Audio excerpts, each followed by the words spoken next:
No início do século XVIII, a Inglaterra se torna o berço da indústria de ferro-gusa e ocorre a modernização do campo, com novas técnicas e máquinas agrícolas, ocasionando a expulsão dos trabalhadores rurais, que se transformaram no exército que moveria as indústrias.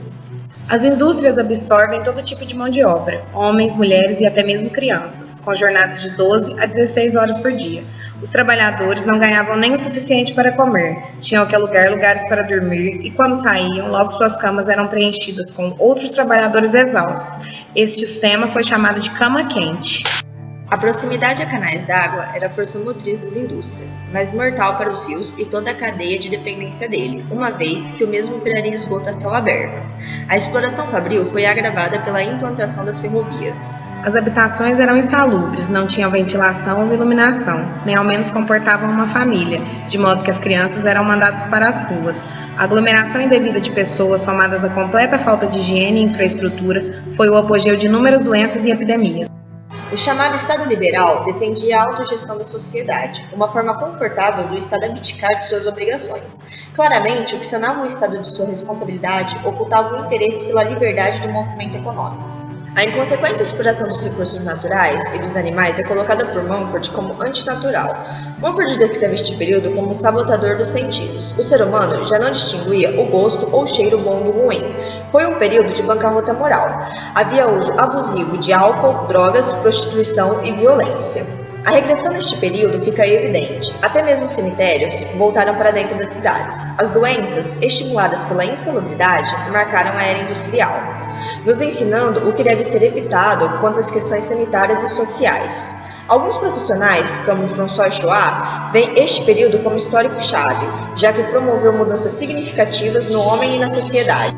O arquiteto da era industrial não estava apto a suprir as necessidades que surgiram neste período, pois não tinha um olhar crítico-analítico voltado para as necessidades higienistas e técnicas, mas sim um olhar supérfluo do profissional ainda formado nas premissas de belas artes. A realidade industrial trouxe a necessidade gritante de mudanças e algumas ideias foram manifestadas em forma de utopias. A Icária, de Etienne Cabet. Nascida em 1788, Cabet foi um socialista utópico adepto às ideias de Babeuf e de comunistas agrários do século XVI ao XVIII. Participou de lutas políticas do proletariado nas décadas de 1830 e 1840. Em 1840, publicou uma obra sobre a Revolução Francesa e a Viagem à Icária, uma versão moderna da utopia de Thomas More, aperfeiçoada pelas teorias econômicas de Robert Owen. A Icária simboliza mais do que ideias progressistas da época, sendo uma consequência da Revolução Industrial. Criticava a ordem social e propunha a criação de uma cidade modelo, que seria o ponto de partida para transformar o mundo. Nessas comunidades modelo, as refeições eram coletivas, as pessoas viviam em pequenos cômodos e as crianças eram separadas dos pais aos 4 anos para viver em casas educacionais. A organização política é uma república democrática em que homens e mulheres tinham direitos e voz nas assembleias. A cidade era quase circular, dividida pelo rio em 2 partes parecidas. O rio divide-se em 2 braços que se afastam e se unem novamente, formando uma ilha, que seria uma praça central com um palácio e um grande jardim. Em todos os bairros haveriam edifícios públicos, oficinas, lojas, escolas, hospitais, templos, locais de assembleia e monumentos. As ruas são todas largas e retas. Há ruas e estradas direcionadas aos carros. Cada rua tem trilhos de ferro ou pedra para que os carros transitem. As rodas nunca saem desses trilhos e os cavalos nunca saem do espaço calçado. Outras ruas são destinadas somente à passagem de ônibus. As casas seriam individuais com 4 andares mais térreo. Todas as portas e janelas são iguais, bem como seu interior, habitados por uma única família. Até a mobília das casas é igual. Todos os cidadãos deveriam ser alojados de modo semelhante e melhor possível na comunidade. A água potável era trazida de reservatórios e levada até o terraço, distribuída por tubos e canos. A água suja vai para baixo das ruas, onde há livre circulação de ar, não podendo ser jogado lixo algum. Calçadas varridas e lavadas toda manhã. Ruas pavimentadas de forma que a água não fique empoçada e escoe por canais subterrâneos.